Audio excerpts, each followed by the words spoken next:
Hold on a minute. He's only gone and got no top on. Right.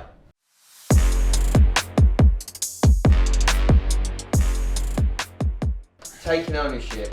So Kane, Unguarded Warrior, my human consciousness coach, Kane, check him out on Instagram, amazing human being. I've actually thought. He said something the other day that I've been trying to articulate, and he came out with it. He's great like that. So sometimes I can't always articulate exactly what I want to say or how I want to say it. But he said it. He said the thing about the real power, and we were talking about this and kind of came, which we often do, we come up with things together. He goes, oh, and then I go, so we come up with these things. The sooner you take ownership of your actions, for the way you treat people, the way things are happening in the world, basically everything that we do, the quicker you take ownership of that and don't look around to blame, the quicker you get through the issue. Cool, amen to that. Right. It's harder at first, no doubt about it. It's harder to look at yourself and go, you know what? I've done this.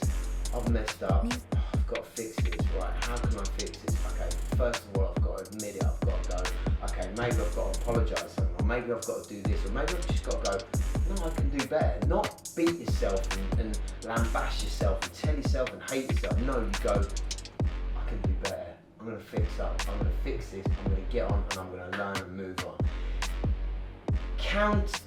Otherwise, on the flip side, you blame. You look to blame, and you can hold that blame and the angst at someone else forever. I'm going to be honest here. In my mind, when shit goes wrong, I look to blame immediately. My go-to is like, who the fuck has done this to me? We all do.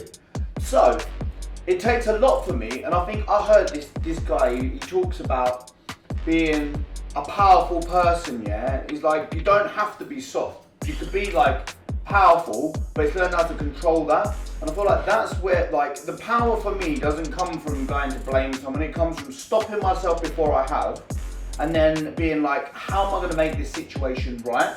Like, it's not about blame or movement. It's just like, what is the right way to get through this? Like, is it that person's fault? Or is it worth even thinking about, even if it is their fault, is it worth putting it on them or just getting through it? Or is it no one's fault? It's just part of life. But if we take ownership for it... There's always someone's fault. I've learned this bollocks. Bollocks, someone's already always fucking up. It's not right, it isn't. Because we're human, all of us. So when we start to judge people, then we blame. We're only putting our own issues onto them. The moment we look at someone and judge them and blame them, that's our own insecurities that we're pushing on them. Exactly. So the moment I couldn't agree with you more. If we can just go, well, I accept. Do you know what? I make mistakes. Oh yeah. Have I been out of order to be? Yeah. Okay. Well, let me mirror that on that person and look at them with the eyes of myself to go, well, I've been that person. So you said you've been that person. Tell me a story now where you fucking blame somebody else and you haven't yet took ownership for it. There must be something that's happened. And I'll come out with some ownership. I'll think about it deep into my soul and find some ownership of something. What's the thing I haven't owned up to personally yet? Well, you might have blamed someone for it. You could that I still am, yeah? That I'm still... You still might not have said, like, there might be something, say, you broke something on set and let someone take a rap for it.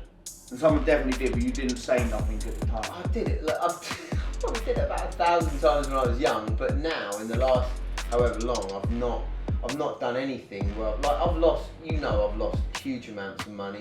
I've had really dark shit happen to me, and I've gone, okay, I've got, like, I'm not blaming myself, but I allowed that to happen. Whatever happens, I allowed that to happen. Because whether you've given your power away, whether you're letting people treat you a certain way, whether your part in it is, 10, 20, 30, 40, 50, whatever that percentage is, we're a part of it. So it's accepting that, and then once you accept it, you can go, well, if I'm not blaming them, okay, well, I've got to do something about it. So then you do something about it, you just get on with it. You have to get over it and move through it. That's my big tip. That's what I've done to get through all the dark shit I've gone through. I've just gone, how can I learn from it? How can I be better? I've got to pick myself back up. I've got to deal with this myself. Otherwise, I'm going to destroy everything around me, and then my life's shit anyway. So I might as well fucking get on with it in an abundant mindset. I think the biggest thing that you taught me is how to have extreme ownership. Like, you have taught me how to take ownership of a situation, and instead of muddying myself, I never blame no more. We had a recent experience where I went and filmed with Beverly and lost every single rush. And that was the first time, and I don't even know why, because I knew that there was no problem there. Like, I was actually nervous. I was like, this is a mess up, man. I'm like, I wasn't upset, I was just disappointed within myself and not controlling that. What happened when you told me? Nothing happened. I knew that nothing would happen. You went, oh, I've lost it. I went, okay, don't worry about it. You literally went, okay, but the problem was, I knew that there would be no Why problem. did I? Because you knew I'd just fucking fix it. No, why did I? Because you extreme ownership to it, because it was your problem, not mine. There you go, because I got you to film. You were filming that for nothing for me. So first off, right, you were filming that for me. So let's look at that. You were filming that for me. So I then was putting that onto you. So I've got to take the ownership and go, well, if something happened, that's my problem. I can't blame you just because something happened that could happen to anyone at any situation with that. I've then got to take ownership and go, well, I'll deal with it. I'll just take that on the chin and wear it, and I'll still be grateful for you for doing what you did. And I think because you had that mindset, and I knew that there wasn't going to be no problem, no repercussions, it made it easier for me to come back and actually, instead of being like, oh, I've got to go fucking redo all this, I can actually move forward. Like, that working relationship there, I could move forward in a way that made the job done regardless. And we didn't even bother filming it again, because to be honest with you, what we had was great anyway. So sometimes when, do you know what I mean? Sometimes you have to go, and there you go, you have to learn from them things sometimes. And that is the thing, always learn from that ownership. I still feel though, the people that we filmed with when we filmed that, fucking, I have to say it, beautiful fucking people. Oh, mate, yeah. Fuck me, man. I'd only got to know them when we was there filming, and now I feel like they're my muckers, man. I'm messaging them on Instagram, like, they're super funny, man. Yeah. Like, they're a brilliant bunch of people like that. Like, I fucking love it. Like you. God, and you.